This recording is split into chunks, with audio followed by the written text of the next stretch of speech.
continues to go through the struggles that Martha mentioned, and I'll discuss them a little bit. At first, we established this law in 2003, or actually we established it earlier, but in 2003, the Mosley case, or as Martha mentioned it, the Victoria's Secret case, our law initially said that you need potentially confusingly marks, they're similar or confusingly similar, and that in order to get protection under dilution, you needed to show a likelihood of dilution. Now you have to remember that dilution, everything I said about confusing similarity, false association, is out the window. Dilution is one thing. My mark, my name means me. It doesn't mean anybody else, and it can't mean anybody else. It is me. And because dilution, it doesn't matter. Your question over here earlier about the struggles with dilution, about so unrelated goods that nobody in their right mind past the age of 4 is going to be confused between, what was the mouthwash case? Odol. Well, Odol was one of the first ones. Odol was a mouthwash and steel or railroad ties. You can't get any further. So dilution is for those cases. Dilution is the goods are, I'm admitting the goods are not related. There is no likelihood of consumer confusion. We aren't competitors, but my mark is so unique to me. So Mosley was Victoria's Secret versus another shop. Again, it was someone selling apparel, cosmetics, lotions, et al., under the trademark Victor's Little Secret. And uniquely, this turned out to be a dilution case. Now, in my mind, but I'm old, we didn't need dilution for Victoria's Secret versus Victor's Little Secret when the goods and services were related. We have likelihood of confusion. We've got similar marks. We got related goods and services. We got this.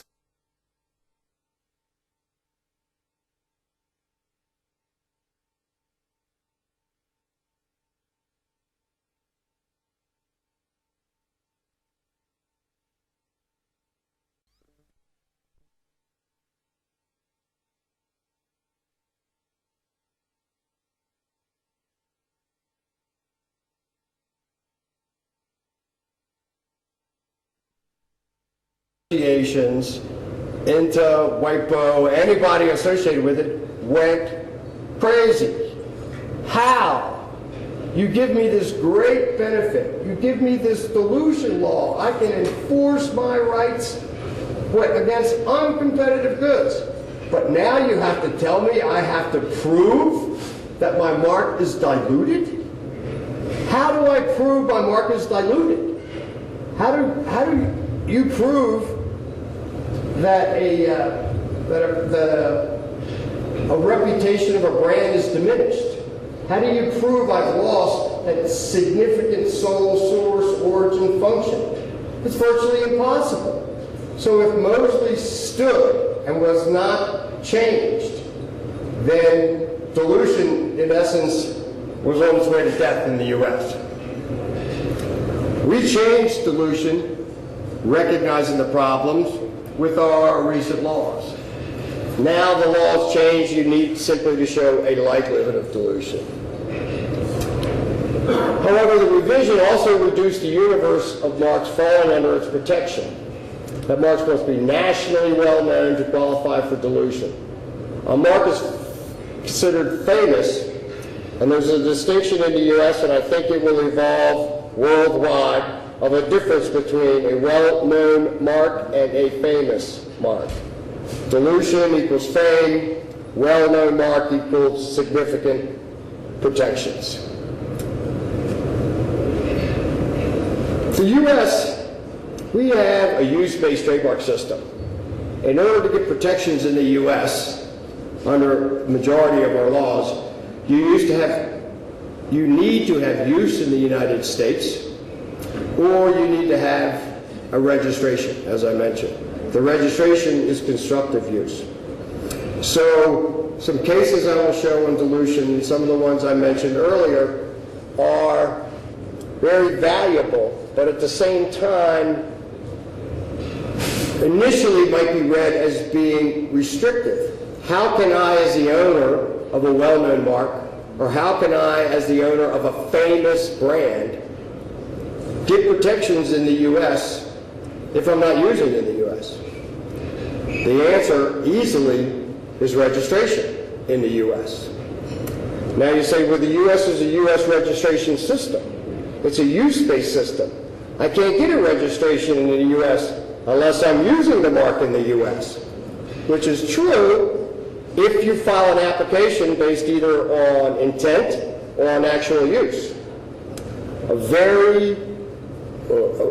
provision of our law under treaty allows for registrations in the U.S. based on a home application or a home registration. It is underused and underutilized. So many applicants, I believe, don't register their marks in the U.S. because they feel I'm not using in the U.S. and I'm not going to in the next couple of years. So I can't.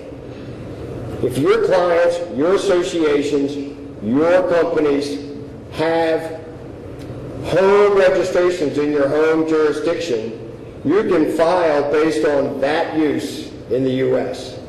Once filed, you get all the benefits of 2A, all the benefits of 2D, and in time, should your mark become famous, you will get additional protections.